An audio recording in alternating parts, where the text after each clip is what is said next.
Hello दोस्तों, अब हम डिस्कस कर रहे हैं कंटिन्यू कीवर्ड के ऊपर। अभी तक हमने सारे लूप डिस्कस कर दिए हैं, डू वाइल और वाइल एंड फॉर लूप। तो जब भी लूप के ऊपर हमने कराया तो लूप का एक पर्टिकुलर ब्लॉक होता है, तो जब तक लूप का काउंटर चलता रहता है कि मतलब कि जब भी हमें पता है कि कितने टाइम्स उस लूप का स्ट्रक्चर को रन कराना है, तब तक वो लूप रन होता रहता है, सारे स्टेटमेंट एग्जीक्यूट करता है। अगर किसी पर्टिकुलर इवेंट के होने पे, पर्टिकुलर कंडीशन के ऊपर किसी पर्टिकुलर स्टेटमेंट को रन करवाना, तो ये सारा कुछ हम मैनेज करते हैं इफ एल्स के थ्रू। अब सम प्रोग्रामिंग सिचुएशंस ऐसी आती है हमारे पास में कि we want to take the control to the beginning of the loop by passing the statement inside the loop which have not yet been executed. The keyword continue allow us to do this. When continue is encountered inside any loop, control automatically passes to the beginning of the loop. इसका मतलब ये है कि हमारे पास programming करते time पे कई बार ऐसी सिचुएशंस आती हैं कि पर्टिकुलर ब्लॉक को एग्जीक्यूट कराते टाइम पे कुछ पर्टिकुलर कंडीशंस को सेटिस्फाई होने पे हम हमारे प्रोग्राम के काउंटर का जो पर्टिकुलर ब्लॉक का काउंटर चलो वापस से बिगिनिंग के अंदर पास कर देते हैं रेस्ट ऑफ द एप्लीकेशन को छोड़ करके। जैसे कि फॉर एग्जांपल कि हमने वाइल लूप का एग्जांपल लिया है, जिसने यहाँ पे टेस्ट करा है कि टेस्ट कंडीशन पे एग्जीक्यूट होने पे देखिए स्टेटमेंट लिखा हुआ डू दिस और ये कंडीशन को परफॉर्म होती है। अगर ये ट्रू आती है तो यहाँ कीवर्ड लिखा हुआ कंटिन्यू और फिर लिखा हुआ डू दिस। तो अगर ये वाला स्टेटमेंट नहीं होता हमारे पास में कंटिन्यू, तो ये पूरा का प्रोग्राम ये इफ कंडीशन के अंदर ब्लॉक का काम करता, उसके बाद में ये वाले स्टेटमेंट भी रन करा करके वापस से यहाँ पे आता। लेकिन जब हमने कंटिन्यू लगा दिया है तो जैसे ही ये कंटिन्यू स्टेटमेंट को आएगा कर्सर हमारे इस कंडीशन को सेटिस्फाई होने के बाद में, तो ये जो नीचे के दोनों स्टेटमेंट है ये स्किप हो जाएंगे और कंटिन्यू से सीधा हमारा प्रोग्राम का जो पॉइंटर है वो सीधा यहाँ पे चला जाएगा वापस से कंडीशन को चेक करने के लिए और वापस से फिर इसको रन करेगा। तो इस जगह पे कीवर्ड का यूज होता है कंटिन्यू का। उसके अंदर क्या होता है कि जिस टाइम पे या जिस इटरेशन के अंदर ये कंडीशन ट्रू होती है उसके अंदर कंटिन्यू के बाद के स्टेटमेंट स्किप होते हैं, बाकी पूरा rest program as it is चलता रहता है। तो कंटिन्यू कीवर्ड के कुछ पॉइंट्स है, जैसे कि continue statement only stop the current iteration of the loop. मतलब कि अगर हमारा प्रोग्राम या हमारा जो लूप है 10 टाइम्स रन करना था और अगर 6 टाइम जब वो रन कर रहा है उस टाइम पे अगर कंटिन्यू कीवर्ड को कॉल किया गया है, कंटिन्यू कीवर्ड तक पहुंचा है, तो उसके पहले के 5 भी एग्जीक्यूट होंगे, छठा जहां तक कंटिन्यू लिखा हुआ वो एग्जीक्यूट होगा, उसके बाद का छोड़ के 7वां वापस से इनिशियलाइज हो जाएगा और वापस से कंटिन्यू हो जाएगा। 7वां 8वां 9वां 10वां पूरे एग्जीक्यूट होंगे। Continue does not terminate the next iteration. जैसे हम अगर 6 नंबर के इटरेशन के अंदर हमारे पास में कंटिन्यू आता है तो 7, 8, 9, 10 उसके ऊपर कोई इंपैक्ट नहीं डालता। Continue statement control remain with in the loop. जब हम कंटिन्यू स्टेटमेंट का यूज करते हैं तो हमारा जो लूप का जो ब्लॉक है, हमारा जो कर्सर है वो उसी के अंदर रहता है, उसी प्रोग्राम को एग्जीक्यूट करता रहता है, उसी पर्टिकुलर ब्लॉक को एग्जीक्यूट करता रहता है। It is used to skip a particular iteration of the loop. मतलब कि हम इसका यूज ये करते हैं कि कंटिन्यू जैसे कॉल होगा तो उसके बाद के स्टेटमेंट एग्जीक्यूट नहीं होंगे उस नंबर ऑफ इटरेशन के अंदर, बाकी हमारा प्रोग्राम एज इट इज चलता रहेगा। तो ये इसका यूज होता है कंटिन्यू का। तो कंटिन्यू का हमारा फ्लो चार्ट क्या है, लूप स्टार्ट होता है, कंडीशन चेक होती है कि ट्रू है या फॉल्स है।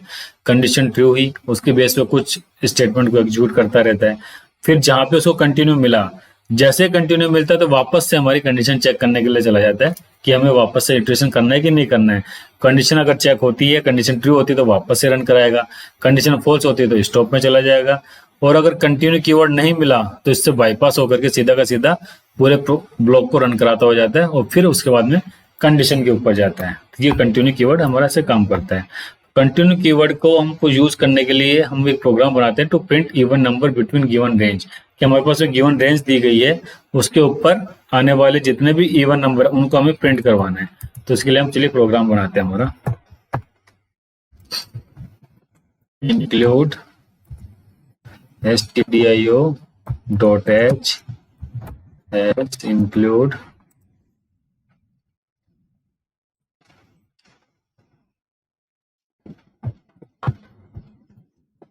conio.h F2 हमने सेव कर दिया है।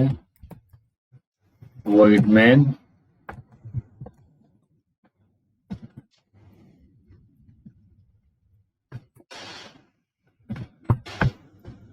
जो गिवन रेंज है, मान लीजिए कि हमारे पास में इंट स्टार्ट है 10 एंड है 30।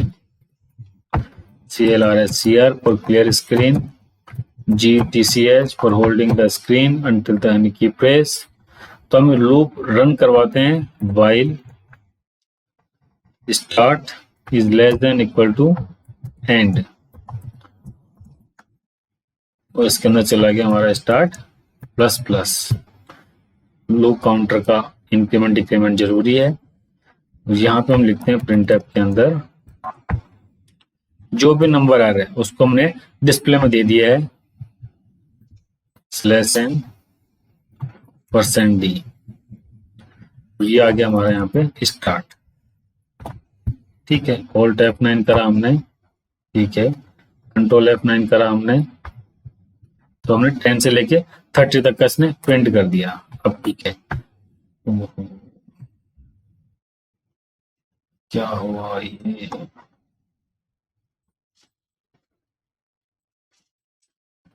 डिलीट हो गया, वापस से लिखना पड़ेगा। ओके ठीक है, void main start and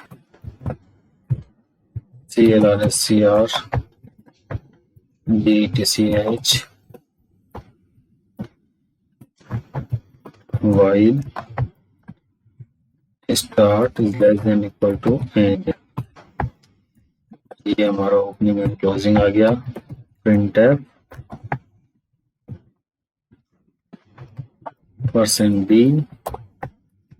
start, ये प्रिंट हो गया। F2 yes, Ctrl F9।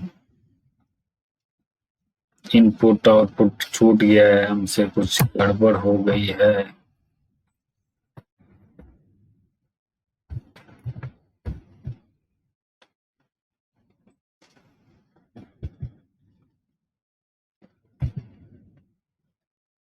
Turbo सी में वापस से ओपन करना पड़ेगा। File open, continue.c। हाँ, हमने प्रोग्राम जो लूप काउंटर था उसको इंक्रीज नहीं करा, तो हमारा लूप क्या है, इन्फिनिट लूप के अंदर चला गया था। लेकिन 10 से लेके 30 तक का इसने हमारा प्रिंट कर दिया है। अब हमें क्या करना है, हमें तो केवल इवन नंबर प्रिंट करना है। इवन नंबर प्रिंट करना है, उसके लिए हमें देखिए क्या करना पड़ेगा, देखते हैं यहाँ पे। इसको तो हम पूरा का पूरा प्रिंट करवाएंगे जो भी नंबर हम एग्जीक्यूट कर रहे हैं जो। तो अब इस पे हम करते हैं printf if start modulus operator, हमने इसके ऊपर अप्लाई करा। एक अगर ये 0 है तो मतलब कि ये हमारा जो नंबर है वो क्या है, इवन नंबर है। printf हम इसे कर देंगे %d इज इवन नंबर। यहाँ पर आ गया हमारा स्टार्ट। ये हमने इसको सेव कर दिया Ctrl F9 से। ठीक है, 16 इवन नंबर है, 18 इवन नंबर है, 20 इवन नंबर है, 22 इवन नंबर है, सारे के सारे इवन नंबर इसने हमें डिस्प्ले में दे दिए। लेकिन देखिए साथ में देखिए 14, 15, 16, 17, 18, 19, 20 सारे के सारे हमारे प्रिंट करता जा रहे हैं। अब इसकी जगह पे देखिए हम क्या करते हैं, अगर हम इसको यहाँ पे कर देते हैं कंटिन्यू, तो अब देखते हैं क्या होता है। ओके, वापस से हमारा लूप फंस गया है इनफाइनाइट के अंदर। क्यों? क्योंकि वही गलती हो गई है कि लूप काउंटर हमारा स्किप हो गया है।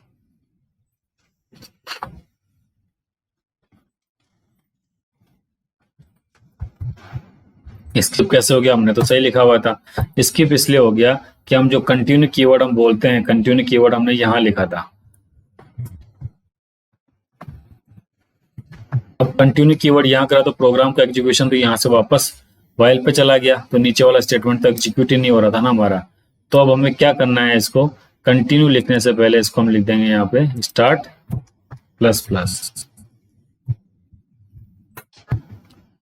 अब ये हो गया हमारा कंट्रोल F9। देखिए 10, 11, 12, 13, 14, 15, 16 जो हमारे पास डबल डबल प्रिंट हो रहा था उसकी जगह पे हमारा क्या आ रहा है, जो इवन नंबर है उसी पे लिखा हुआ है 10 is even number, 12 is even number, 14 is even number, 16 is even number, 18 is even number, 20 is even number, okay, 30 is even number. तो ये हमारा जो ब्लॉक था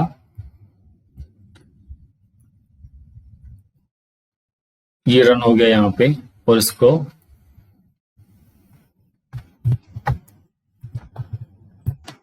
अब हम लिख देते हैं कि इज नॉट इक्वल टू 0। अगर इक्वल टू 0 नहीं है तो ये प्रिंट हमारे पास में नहीं आएगा,